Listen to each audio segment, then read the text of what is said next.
अगली खबर का रुख करेंगे। एक और बड़ी खबर इस वक्त की हमें मिल रही है। कोरोना काल में एक बड़ा संकट मध्य प्रदेश पर खड़ा हो गया है। महाराष्ट्र में ऑक्सीजन सप्लाई रोकी गई है और अब मध्य प्रदेश सरकार कोर्ट जाने की तैयारी में। तो कोरोना काल में नई आफत मध्य प्रदेश के ऊपर, ऑक्सीजन का संकट इस वक्त मध्य प्रदेश में गहरा रहा है। अब वैकल्पिक रास्ते सरकार तलाशने की कोशिशों में जुटी हुई है।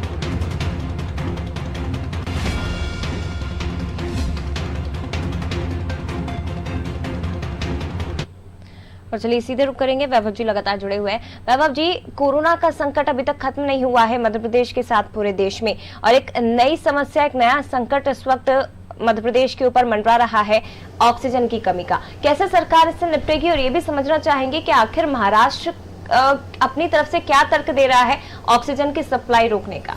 जया, कल देवास के अमलताज अस्पताल में ऑक्सीजन की कमी के चलते 3 कोरोना पॉजिटिव मरीजों की मौत हो गई। हालांकि इस पूरे ही मामले पर जब कैबिनेट मंत्री विश्वास सारंग से सवाल किया गया कि क्या मध्य प्रदेश में ऑक्सीजन की कमी है, तो उनके द्वारा यही जवाब दिया था कि सरकार हर स्तर पर प्रयास कर रही है कि मरीजों को किसी भी तरह की कोई परेशानी नहीं हो।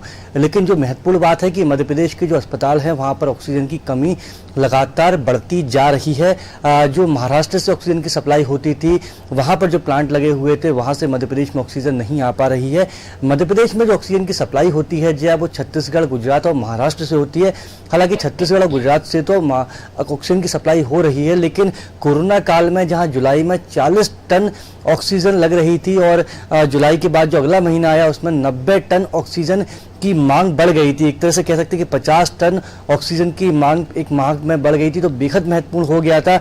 अब ऐसे में अगर महाराष्ट्र से ऑक्सीजन की सप्लाई रोक दी जाती है तो सरकार के सामने और जो मध्य प्रदेश में मरीज हैं उनके सामने समस्या बढ़ जाएगी, क्योंकि वर्तमान में 20% जो कोरोना के मरीज हैं उनको ऑक्सीजन की ज़रूरत है। वो कह सकते हैं कि जो ऑक्सीजन वाले बेड होते हैं वहाँ पर उनका इलाज चला, और अगर ऐसे में ऑक्सीजन की कमी के चलते मरीजों की मौत होती है तो उसका जिम्मेदार कौन होगा। हालांकि सरकार हर स्तर पर अपनी ओर से प्रयास कर रही है। कल बीजेपी कार्यालय में जो बैठक हो रही थी, बैठक के बाद मुख्यमंत्री शिवराज सिंह चौहान निकले तो उनसे यही सवाल किया गया कि मध्य प्रदेश में ऑक्सीजन की कमी है, क्योंकि महाराष्ट्र ने ऑक्सीजन की जो सप्लाई की जाती है उसको रोक दिया था। तो उन्होंने कहा था कि महाराष्ट्र सरकार से बात भी की जा रही है और ज़रूरत पड़ी तो हम कोर्ट का दरवाज़ा भी खटखटाएंगे, क्योंकि जनहित में अगर ऑक्सीजन रोक दी जाती है, जो सियासत भी इस मामले में जमकर हो रही है। क्योंकि जिस तरह से हम देख रहे हैं कि महाराष्ट्र की जो सरकार है और जिस तरह से केंद्र में जो सरकार है उनके बीच में गतिरोध बना हुआ है, और जो बीजेपी शासित राज्य हैं वहाँ पर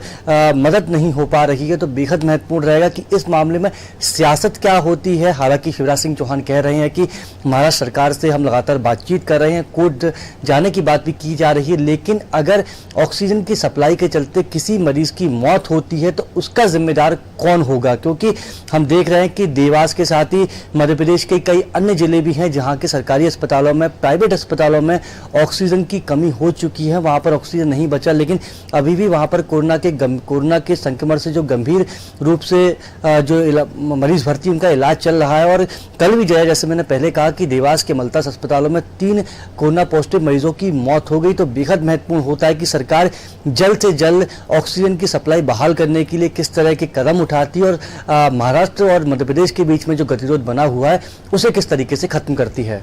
बिल्कुल, लेकिन ऐसे में सवाल ये भी खड़ा होता है वैभव जी, क्योंकि कोई भी मुद्दा हो, चाहे प्रदेश में हो चाहे देश में हो, कितना भी संवेदनशील क्यों ना हो, उस पर राजनीति होना लाजमी ही है। विपक्ष हमेशा इन मुद्दों को लेकर सरकार को घेरने की कोशिश करता है। ऑक्सीजन की कमी एक ऐसा मुद्दा है जब संकट काल से मध्य प्रदेश और पूरा देश गुजर रहा है। ऐसे में राजनीति नहीं होनी चाहिए, बल्कि विपक्ष को भी एकजुट होकर सरकार को शायद ये सलाह देनी चाहिए कि ऐसे संकट के समय आप किस तरह के उपाय कर सकते हैं या कैसे ऑक्सीजन की कमी को दूर किया जा सकता है। लेकिन ऐसा फिलहाल होता दिखाई नहीं दे रहा है।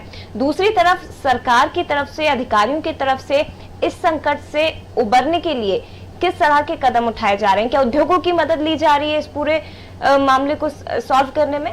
जी, इस बात की शुरुआत में ही मैंने आपको बताया कि मध्य प्रदेश में जो ऑक्सीजन की सप्लाई होती है वो महाराष्ट्र, गुजरात और छत्तीसगढ़ से होती है। 3 राज्यों से मध्य प्रदेश में ऑक्सीजन आती है। हालांकि महाराष्ट्र में जो प्लांट लगे थे वहां से ऑक्सीजन मध्य प्रदेश नहीं आ पा रही है, तो अधिकारियों ने जो लोड होता है वो गुजरात और छत्तीसगढ़ के जो प्लांट है वहां से ऑक्सीजन आती है, तो वहां पर लोड बढ़ा दिया। और अधिकारी भी अपने स्तर पर कोशिश कर रहे हैं कि कुछ भी करके, कैसे भी करके, कई अगर अन्य राज्यों से भी ऑक्सीजन की सप्लाई करानी पड़े, वहां से ऑक्सीजन मंगानी पड़े, तो पहले है जनहित में इस बात का ख्याल रखते हुए कि ऑक्सीजन इस वक्त बेहद जरूरी है कोरोना पॉजिटिव मरीजों के लिए, क्योंकि जो मरीज कोरोना के संक्रमण से गंभीर रूप से ग्रसित हो गया है उसको ऑक्सीजन बेड पर ही रखा जाता है ताकि उसके शरीर में पर्याप्त रूप से ऑक्सीजन पहुंचते रहे। और जो उसके फेफड़ों में कोरोना के वायरस पहुंच जाते हैं, जहां पर उसके फेफड़े धीमे धीमे काम करना बंद कर देते हैं, लेकिन ऑक्सीजन की सप्लाई अगर निर्बाध रूप से होती रहेगी तो जो मरीज होता है वो जल्दी ही रिकवर कर लेता है। तो जो स्वास्थ्य विभाग के अधिकारी हैं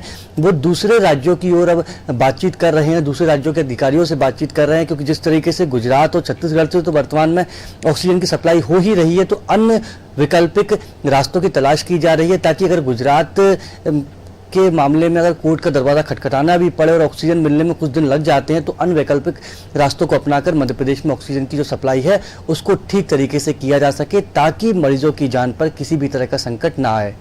बिल्कुल, तो फिलहाल यही कि मध्य प्रदेश ऑक्सीजन के लिए दूसरे राज्यों पर इस वक्त निर्भर है, लेकिन देवास के साथ ग्वालियर, शिवपुरी और जबलपुर ऐसे कई जिले हैं जहां पर ऑक्सीजन की कमी के चलते मरीजों को खासा परेशान होना पड़ा और इस वक्त मध्य प्रदेश कोरोना संकट काल के साथ साथ ऑक्सीजन की कमी से भी जूझ रहा है। हालांकि सरकार की तरफ से तमाम प्रयास इस दिशा में किए जा रहे हैं।